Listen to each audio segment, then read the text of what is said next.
Hello ಸ್ನೇಹಿತರೆ, ಎಲ್ಲರಿಗೂ ನಮಸ್ಕಾರ. ಅಮೃತಧಾರೆ ಧಾರಾವಾಹಿಯ ಸಂಚಿಕೆಯಲ್ಲಿ ಏನಾಗುತ್ತೆ ಅಂತ ಈ ವಿಡಿಯೋದಲ್ಲಿ ಪೂರ್ತಿಯಾಗಿ ನೋಡ್ಕೊಂಬರೋಣ ಬನ್ನಿ. ಅದಕ್ಕೂ ಮುಂಚೆ ಯಾರೆಲ್ಲ ನಮ್ಮ ಚಾನಲ್ಗೆ ಸಬ್ಸ್ಕ್ರೈಬ್ ಆಗದೆ ಹಾಗೆ ವಿಡಿಯೋ ನೋಡ್ತಾ ಇದ್ರು ದಯವಿಟ್ಟು ಸಬ್ಸ್ಕ್ರೈಬ್ ಮಾಡಿ ಮತ್ತು ಸಪೋರ್ಟ್ ಮಾಡಿ. ಹಾಗೆ ಪಕ್ಕದಲ್ಲಿರುವ ಬೆಲ್ ಬಟನ್ ಅನ್ನು ಕ್ಲಿಕ್ ಮಾಡಿ. ಸಂಚಿಕೆಯಲ್ಲಿ ಮೊದಲಿಗೆ ಗೌತಮ್ ಅವರು ಆನಂದ್ ಅವ್ರನ್ನ ಮೀಟ್ ಮಾಡೋದಕ್ಕೆ ಅಂತ ಬಂದಿರ್ತಾರೆ. ಆಗ ಆನಂದ್ ಅವ್ರಿಗಂತೂ ತುಂಬಾನೇ ಖುಷಿ ಆಗುತ್ತೆ. ಏನ್ ಗೆಳೆಯ, ಒಳ್ಳೆ ಗುಡ್ ನ್ಯೂಸ್ನ ಕೊಟ್ಬಿಟ್ಟೆ ಅಂತಲ್ಲ, ನೀನು ಮತ್ತೆ ಬಿಸ್ನೆಸ್ ಮ್ಯಾನ್ ಆಗ್ತಿದ್ಯಾ ಅಂತ ಕೇಳಿ ತುಂಬಾನೇ ಖುಷಿ ಆಗ್ಬಿಡ್ತು. ಮತ್ತೆ ಹಳೆ ಗೌತಮ್ ದಿವಾನ್ ಆಗ್ತಿದ್ಯಲ್ಲ, ನಿಜವಾಗ್ಲೂ ತುಂಬಾ ಖುಷಿ ಆಯ್ತು ಅಂತ ಹೇಳ್ತಾರೆ.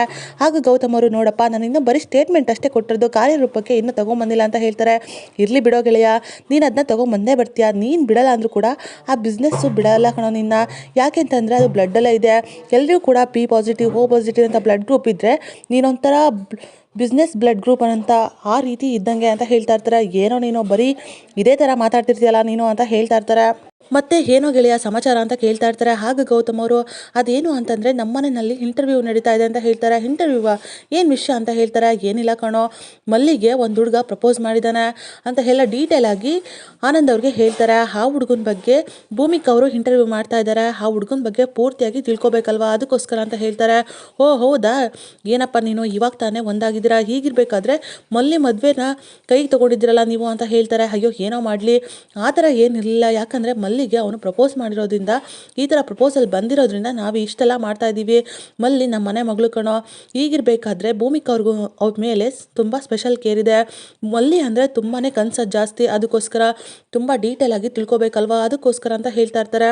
ಆಗ ಆನಂದ್ ಅವರು, ಸರಿ ಆಯಿತು ಗೆಳೆಯ, ಆದರೆ ಇನ್ನೊಂದು ವಿಷಯ ಏನು ಗೊತ್ತಾ, ನಮ್ಮ ಕಂಪ್ನಿನಲ್ಲಿ ಕೆಲಸ ಮಾಡ್ತಿದ್ರಲ್ಲ ಕೆಲವು ಎಂಪ್ಲಾಯ್ಸು ಕೆಲಸ ಬಿಡ್ತಾ ಇದ್ದಾರಂತೆ ಅಂತ ಹೇಳ್ತಾರೆ. ಯಾಕೆ ಅಂತ ಗೌತಮ್ ಕೇಳಿದ್ರೆ, ಯಾಕೆ ಅಂದರೆ ಕಂಪ್ನಿ ಮುಂಚೆ ನಡೆದಾಗೆ ನಡೀತಾ ಇಲ್ಲ, ಗೌತಮ್ ಸರು ತುಂಬ ಚೆನ್ನಾಗಿ ನೋಡ್ಕೊಳ್ತಾ ಇದ್ರು, ಆದರೆ ಇವಾಗೆಲ್ಲ ಹಾಳಾಗ್ತಾ ಇದೆ ಅಂತ ಹೇಳ್ತಾ ಇದ್ರು ಕಣೋ ಅಂತ ಹೇಳ್ತಾರೆ. ಏನಾದರೂ ಇಲ್ಲಿ ಕಣಪ್ಪ, ಯಾಕೆ ಅಂದರೆ ಆ ಕಂಪ್ನಿನ ಜಯದೇವ್ ಮತ್ತು ಪಾರ್ಥ ನೋಡ್ಕೊಳ್ತಾ ಇದ್ದಾರೆ. ಆದರೆ ನನ್ನನ್ನು ಮಾತ್ರ ಇದರಲ್ಲಿ ಹೇಳಿಬೇಡ, ನಾನು ನೆಮ್ಮದಿಯಾಗಿರಬೇಕು, ದಯವಿಟ್ಟು ಅವ್ರನ್ನ ಇಲ್ಲಿಗಂತೂ ಕರ್ಕೊಂಬರಲೇಬೇಡ, ನೀನು ಅಂಥ ಕೆಲಸ ಮಾಡೋದ್ರಲ್ಲಿ ಜಾಸ್ತಿ ಅಂತ ಹೇಳ್ತಾ ಇರ್ತಾರೆ. ಆಗ ಆನಂದ್ ಅವರು, ಸರಿ ಬಿಡ ಗೆಳೆಯ, ನೀನು ಖುಷಿಯಾಗಿರೋದು ಮುಖ್ಯ, ನಾನು ಆ ರೀತಿ ಮಾಡಲ್ಲ ಅಂತ ಹೇಳ್ತಾರೆ.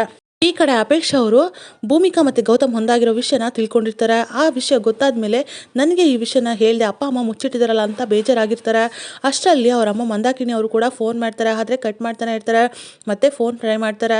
ಯಾಕಮ್ಮ ಪುಟ್ಟಿ, ಯಾಕೆ ಈ ಥರ ಫೋನ್ ಕಟ್ ಮಾಡ್ತಾ ಇದೆಯಾ, ನನ್ನ ಮೇಲೆ ಇನ್ನೂ ಕೋಪನ ನಿನಗೆ ಅಂತ ಹೇಳ್ತಾರೆ. ಆಗ ಅಪೇಕ್ಷಾ ಅವರು, ಏನಮ್ಮ ನೀವು, ನಾವೇ ಬೇರೆಯವರ, ಈ ಥರ ವಿಷಯನ ಮುಚ್ಚಿಟ್ಟಿದ್ದೀರಲ್ಲ ನೀವು ಅಂತ ಹೇಳ್ತಾರೆ. ಆಗ ಮಂದಾಕಿಣಿ ಅವರು, ಪುಟ್ಟ ಹಾಗಲ್ಲ ಕಣೋ, ಯಾಕೆ ಅಂತಂದರೆ ಈ ವಿಷಯ ನಿನಗೆ ಗೊತ್ತಾಗಿ ಅಪ್ಪಿ ತಪ್ಪಿ ಏನಾದರೂ ಜಯದೇವ್ ಮತ್ತು ಅವ್ರ ಅಮ್ಮಂಗೆ ಗೊತ್ತಾಗಿ ಭೂಮಿಕಾ ಮತ್ತು ನಿಮ್ಮ ಭಾವಂಗೆ ಏನಾದರೂ ತೊಂದರೆ ಮಾಡಿಬಿಟ್ರೆ ಅಂತ ಬೈದಲ್ಲಿ ಹೇಳಿಲ್ಲ ಅಷ್ಟೇ ಅಂತ ಹೇಳ್ತಾರೆ.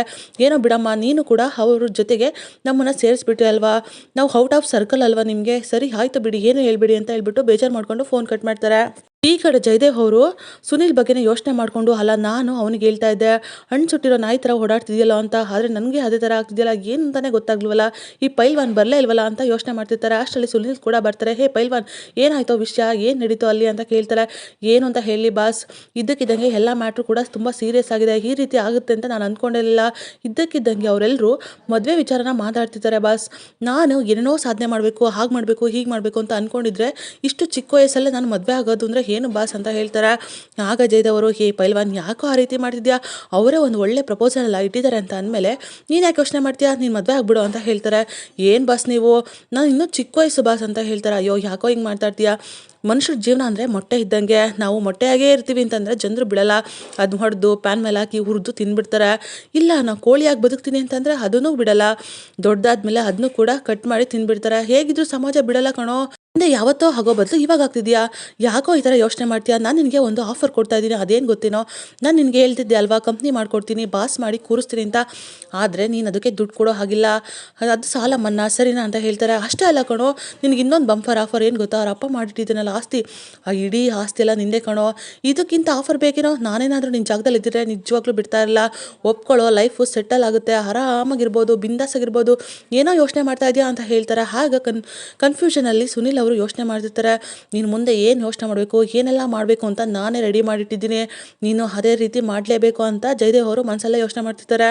ಈ ಕಡೆ ಪಾರ್ಥ ಅವರು ಮನೆಗೆ ಬರ್ತಾರೆ. ಆಗ ಅಪೇಕ್ಷಾ ಅವರು ಬೇಜಾರಲ್ಲಿರೋದನ್ನು ನೋಡ್ಬಿಟ್ಟು, ಅಪೇಕ್ಷಾ ಅವರೇ ಏನಾಯಿತು, ಯಾಕೆ ಬೇಜಾರಲ್ಲಿದ್ದೀರಾ, ನಾನು ಬೆಳಗ್ಗೆ ಟೆನ್ಷನಲ್ಲಿ ಮಾತಾಡ್ಸೋಕ್ಕಾಗಲಿಲ್ಲ, ಅಮ್ಮನ ಮನೆಗೆ ಹೋಗಿದ್ರಂತೆ, ಏನಾಯಿತು ಅಂತ ಹೇಳ್ತಾರೆ. ಏನು ಅಂತ ಹೇಳಿ ಪಾರ್ಥ, ನಿಂಗೊಂದು ವಿಷಯ ಗೊತ್ತಾ, ಅಕ್ಕ ಮತ್ತು ಬಾವ ಒಂದಾಗಿದ್ದಾರಂತೆ, ಆದರೆ ಈ ವಿಷಯನ ನಮ್ಮಿಂದ ಮುಚ್ಚಿಟ್ಟಿದ್ದಾರೆ, ಅವ್ರಿಗೆ ನಾವು ಬೇಕಾಗೇ ಇಲ್ಲ ಪಾರ್ಥ ಅಂತ ಹೇಳ್ಬಿಡ್ತಾರೆ. ಏನು ಹೇಳ್ತಿದ್ಯಾ, ಅಣ್ಣ ಅದಕ್ಕೆ ಒಂದಾಗ್ಬಿಟ್ರ ಅಂತ ತುಂಬ ಎಕ್ಸೈಟ್ ಆಗಿಬಿಡ್ತಾರೆ. ಅಲ್ಲ ಪಾರ್ಥ, ನಾನು ಬೇಜಾರಲ್ಲಿದ್ದರೆ ನೀನು ನೋಡಿದ್ರೆ ಖುಷಿಯಾಗಿದೆಯಲ್ಲ ಅಂತ ಹೇಳ್ತಾರೆ.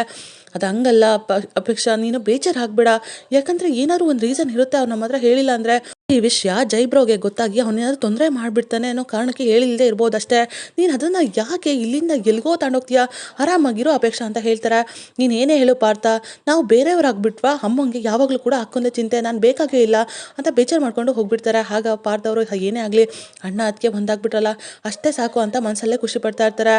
ಈ ಕಡೆ ಭೂಮಿಕಾ ಅವರು ಮನೇಲೇ ಇರ್ತಾರೆ. ಅಷ್ಟರಲ್ಲಿ ಗೌತಮ್ ಅವ್ರು ಕೂಡ ಬರ್ತಾರೆ. ಬಂದ್ರ ನಿಮಗೆ ಕಾಫಿ ಏನಾದ್ರು ತೊಗೊಂಬರ್ತೀನಿ ಅಂತ ಹೇಳ್ತಾರೆ. ಅಲ್ಲ ಸುನಿಲ್ನ ಕರೆಸಿದ್ರ, ಮಾತಾಡಿದ್ರ, ಏನು ಅನಿಸ್ತು ನಿಮಗೆ ಅಂತ ಕೇಳ್ತಾರೆ. ಏನು ಅಂತ ಹೇಳೋಕ್ಕಾಗ್ತಾ ಇಲ್ಲ, ರಿಸಲ್ಟ್ನ ಹೋಲ್ಡಲ್ಲಿ ಇಟ್ಟಿದ್ದೀನಿ, ಯಾಕಂದರೆ ಜಡ್ಜ್ಮೆಂಟ್ಗೆ ಬರೋದಕ್ಕಾಗ್ತಿಲ್ಲ. ಒಂದು ತುಂಬಾ ಚಿಕ್ಕ ವಯಸ್ಸಾದರೂ ಕೂಡ ಒಂಥರ ಫ್ಲಕ್ಚುಯೇಟಿಂಗ್ ಅಂತ ಅನಿಸುತ್ತೆ. ಏನಾದರೂ ನೋಡಿದ್ರೆ ಬೇಕು ಅನಿಸುತ್ತೆ, ಆಮೇಲೆ ಇನ್ನೊಂದು ಬೇಕು ಅನಿಸುತ್ತೆ.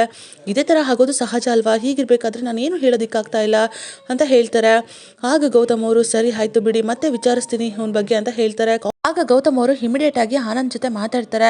ನನಗೆ ಆ ಹುಡುಗನ ಬಗ್ಗೆ ಡೀಟೇಲ್ ಆಗಿ ಬೇಕು ಅಂತ ಹೇಳ್ತಾರೆ. ಸರಿ ಆಯ್ತಪ್ಪ ಗೆಳೆಯ, ನೀನು ಹೇಳ್ದಾಗೆ ಮಾಡ್ತೀನಿ ಅಂತ ಹೇಳ್ತಾರೆ. ನೆಕ್ಸ್ಟ್ ಡೇ ಮಾರ್ನಿಂಗು ಗೌತಮ್ ಮತ್ತು ಆನಂದ್ ಇಬ್ಬರು ಕೂಡ ಮೀಟ್ ಆಗ್ತಾರೆ. ಅಲ್ಲ ನಾನು ಹೇಳಿದ್ದೆ ಅಲ್ವಾ ಹುಡುಗನ ಬಗ್ಗೆ ಡೀಟೇಲ್ ಆಗಿ ಬೇಕು ಅಂತ ಹೇಳ್ತಾರೆ. ನಾನು ಹೇಳಿದ್ದೆ ಕಣಪ್ಪ, ಆ ವಿಚಾರನ ಹೇಳಿ ಎಲ್ಲನೂ ಕೂಡ ಸರ್ಚ್ ಮಾಡ್ತಾ ಇದ್ದೀನಿ, ಆದಷ್ಟು ಬೇಗ ಗೊತ್ತಾಗುತ್ತೆ ಅಂತ ಹೇಳ್ತಾರೆ. ಅಷ್ಟರಲ್ಲಿ ಕಾಫಿನ ಕುಡಿತಾ ಇರ್ತಾರೆ. ಆಗ ಅವ್ರ ಮೊಬೈಲ್ಗೆ ಫೋನ್ ಕಾಲ್ ಬರುತ್ತೆ. ಡೀಟೇಲ್ ಎಲ್ಲ ವೆರಿಫಿಕೇಷನ್ ಮಾಡಿ ಕಳಿಸಿದ್ದೀನಿ ನೋಡಿ ಸರ್ ಅಂತ ಹೇಳ್ತಾರೆ. ನೋಡಿದ್ಮೇಲೆ ಅಯ್ಯೋ ಗೆಳೆಯ, ಒಳ್ಳೆ ವಿಷಯನ ಕಣೋ. ಯಾಕೆ ಅಂತಂದರೆ ನಮ್ಮ ಕಂಪ್ನಿಯಲ್ಲಿ ಸೋಷಿಯಲ್ ವೆಲ್ಫೇರ್ ಫಂಡ್ ಅಂತ ಮಾಡಿದ್ವಲ್ಲ, ಅದರಲ್ಲೇ ಓದಿರೋಂಥ ಹುಡುಗ, ಅಪ್ಪ ಅಮ್ಮ ಇಲ್ಲ, ಅವನು ಅನಾಥ, ಚೆನ್ನಾಗಿ ಓದಿದ್ದಾನೆ. ಆದರೆ ಇವಾಗ ನಮ್ಮ ಕಂಪ್ನಿನಲ್ಲೇ ಕೆಲಸ ಮಾಡ್ತಾ ಇದ್ದಾನೆ, ಇಂಡಿಪೆಂಡೆಂಟ್ ಆಗಿ ನಿಂತಿದ್ದಾನೆ ಅಂತ ಹೇಳ್ತಾರೆ. ಹೌದಾ, ಏನು ಎಲ್ಲನೂ ಕೂಡ ನಮ್ಮ ಹತ್ರದಲ್ಲೇ ಇದೆಯಲ್ಲ ಅಂತ ಗೌತಮ್ ಅವರು ಯೋಚನೆ ಮಾಡ್ತಾ ಇರ್ತಾರೆ. ಏನು ಗೊತ್ತಾ ಗೆಳೆಯ, ಅಪ್ಪ ಅಮ್ಮ ಬೆಳೆದಿರೋ ಹುಡುಗ ಕಷ್ಟ ಏನು ಅಂತ ಗೊತ್ತಿರುತ್ತೆ, ಅವನು ಒಳ್ಳೆಯವನೇ ಆಗಿರ್ತಾನೆ ಬಿಡೋ ಗೆಳೆಯ ಅಂತ ಹೇಳ್ತಾ ಇರ್ತಾರೆ.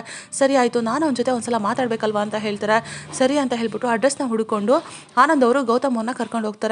ಆಗ ಅವ್ರ ಮನೆ ಹುಡ್ಕೋದಿಕ್ಕೆ ಅಂತ ಆನಂದ್ ಅವರು ಹೊರಟ್ರೆ ಅಷ್ಟರಲ್ಲಿ ಸುನಿಲ್ ಅವರೇ ಎದುರುಗಡೆ ಬಂದ್ಬಿಡ್ತಾರೆ. ಹಾಯ್ ಸರ್, ನೀವಿಲ್ಲಿ ನಿಜವಾಗ್ಲೂ ತುಂಬಾ ಖುಷಿ ಆಯಿತು ಸರ್, ನೀವು Gautam sir left hand right hand ಅಲ್ವಾ ಅಂತ ಹೇಳ್ತಾರೆ. ಹೌದಪ್ಪ, ನಿನಗೆ ಹೆಂಗೆ ಗೊತ್ತಾನೋ ಅಂತ ಹೇಳ್ತಾರೆ. ಏನು ಸರ್ ನೀವು ನಮ್ಮ ಕಾಲೇಜ್ ಫಂಕ್ಷನ್ಗೆಲ್ಲ ತುಂಬ ಸಲ ಬಂದಿದ್ದೀರಲ್ವಾ, ಭಾಷಣ ಮಾಡಿದ್ದೀರಾ, ನೋಡಿದ್ದೀನಿ ನಾನು ಅವಾಗ ಅಂತ ಹೇಳ್ತಾರೆ. ಹೌದಾ, ಸರಿ ಆಯ್ತಪ್ಪ ಅಂತ ಹೇಳ್ತಾರೆ. ನಾನು ಗೌತಮ್ ಸರ್ನ ಒಂದ್ಸಲ ನೋಡಬೇಕು, ಅದೇ ನನ್ನ ಲೈಫಲ್ಲಿ ದೊಡ್ಡ ಡ್ರೀಮ್ ಅಂತ ಹೇಳ್ತಾರೆ. ಅಲ್ಲ ಇವನು ಈ ಥರ ಮಾತಾಡ್ತಾನ, ಮಲ್ಲಿ ಭಾವ ಅಂತ ಗೊತ್ತಿಲ್ವಾ, ಅಥವಾ ನಾಟಕ ಮಾಡ್ತಾನ ಅಂತ ಆನಂದ್ ಅವರು ಯೋಚನೆ ಮಾಡ್ತಾರೆ. ಸರಿ ಆಯಿತು, ನೀನು ಗೌತಮ್ ದಿವಾನ್ ಸರ್ನ ನೋಡಬೇಕಲ್ವಾ, ಬಾ ಕರ್ಕೊಂಡು ಹೋಗ್ತೀನಿ ಅಂತ ಹೇಳ್ಬಿಟ್ಟು ಗೌತಮ್ ಅವ್ರ ಹತ್ರ ಕರ್ಕೊಂಡು ಹೋಗ್ತಾರೆ. ಗೌತಮ್ ಅವರು ಸುನಿಲ್ ಅವ್ರ ಜೊತೆ ಮಾತಾಡ್ತಾರೆ. ಎಲ್ಲನೂ ಕೂಡ ಮುಗಿಯುತ್ತೆ, ನಮ್ಮ ಹುಡುಗನ ಅಂತ ಕ್ಲಿಯರ್ ಆಗಿ ಅರ್ಥ ಆಗುತ್ತೆ. ಆದರೆ ಇವನು ಈ ರೀತಿ ಮಾಡ್ತಿರೋ ಅಂಥ ಕೆಲಸ ಯಾವುದೇ ಕಾರಣಕ್ಕೂ ಗೊತ್ತಾಗಿರೋದಿಲ್ಲ. ನಂತರ ಭೂಮಿಕಾ ಅವ್ರ ಜೊತೆ ಗೌತಮ್ ಅವರು ಬಂದು ಮಾತಾಡ್ತಾರೆ. ಭೂಮಿಕಾ ಅವರು ಕೇಳ್ತಾರೆ, ಅಲ್ಲ ಗೌತಮ್ ಅವರೇ, ನೀವು ಮಾತಾಡಿದ್ರ, ಆ ಹುಡುಗನ ಬಗ್ಗೆ ವಿಚಾರಿಸಿದ್ರ, ಏನಾದರೂ ಗೊತ್ತಾಯ್ತಾ ಅಂತ ಹೇಳ್ತಾರೆ.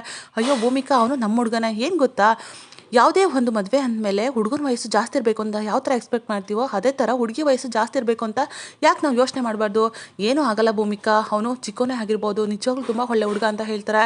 ಸರಿ ಆಯಿತು, ಒಂದ್ಸಲ ಮನೆ ಕರೆಸಿ ಇಬ್ಬರು ಜೊತೆ ಮಾತಾಡೋಣ ಅಂತ ಹೇಳ್ತಾರೆ. ಆಗ ಭೂಮಿಕಾ ಅವರು ಸರಿ ಆಯಿತು ಅಂತ ಹೇಳ್ಬಿಟ್ಟು ಸುನಿಲ್ಗೆ ಫೋನ್ ಮಾಡ್ತಾರೆ. ನೋಡಿ, ನಮ್ಮ ಮನೆಯವರು ನಿನ್ನ ಜೊತೆ ಒಂದ್ಸಲ ಮಾತಾಡಬೇಕಂತೆ, ಫ್ರೀ ಇದ್ದರೆ ಮನೆಗೆ ಬರ್ತೀರಾ ಅಂತ ಕೇಳ್ತಾರೆ. ಆಗ ಸುನಿಲ್ ಅವರು ಸರಿ ಆಯಿತು ಮೇಡಮ್, ಬರ್ತೀನಿ ಅಂತ ಹೇಳ್ಬಿಟ್ಟು ಭೂಮಿಕಾ ಅವ್ರ ಮನೆಗೆ ಮತ್ತೆ ಬರ್ತಾರೆ. ಆಗ ಭೂಮಿಕಾ ಅವರು ಗೌತಮ್ ಅವರೇ, ಸುನಿಲ್ ಅವ್ರು ಬನ್ನಿ ಮಾತಾಡೋಣ ಅಂತ ಹೇಳಿ ಕರೀತಾರೆ. ಆಗ ಗೌತಮ್ ಅವರು ಹೊರಗಡೆ ಬರ್ತಾರೆ. ಸುನಿಲ್ ಅವರು ಗೌತಮನ್ನ ನೋಡಿ ಫುಲ್ ಶಾಕ್ ಆಗಿಬಿಡ್ತಾರೆ. ಇದೇನಪ್ಪ ಇದು, ಗೌತಮ್ ದಿವಾನ್ ಸರ್ ಮನೆ ಇದು, ಅಂದರೆ ಮಲ್ಲಿ ಅವ್ರ ಭಾವ ಇವರೇನಾ? ನಾನು ಗೌತಮ್ ದಿವಾನ್ ಸರ್ಗೆ ಮೋಸ ಮಾಡೋದಕ್ಕೆ ಹೊರಟಿದ್ದೀರಾ? ಇಲ್ಲ, ಈ ರೀತಿ ಮಾಡಬಾರ್ದು ಅಂತ ಸುನಿಲ್ ಅವರು ತುಂಬ ಯೋಚನೆ ಮಾಡಿಬಿಡ್ತಾರೆ. ಜಯದೇವ್ ಬಣ್ಣ ಕೊನೆಗೂ ಕೂಡ ಬಯಲಾಗುತ್ತೆ. ನಂತರ ಗೌತಮ್ ಮತ್ತು ಸುನಿಲ್ ಅವರು ಒಂದಾಗ್ತಾರೆ. ಇದಾಗಿತ್ತು ಈ ಸಂಚಿಕೆ. ನಮ್ಮ ವಿಡಿಯೋ ನಮಗೆ ಇಷ್ಟ ಆಗಿದ್ದಲ್ಲಿ ಒಂದು ಲೈಕ್ ಮಾಡಿ, ಮುಂದಿನ ವಿಡಿಯೋಗಳಿಗಾಗಿ ನಮ್ಮ ಚಾನಲನ್ನು ಸಬ್ಸ್ಕ್ರೈಬ್ ಮಾಡಿ ಮತ್ತು ಸಪೋರ್ಟ್ ಮಾಡಿ. Thank you.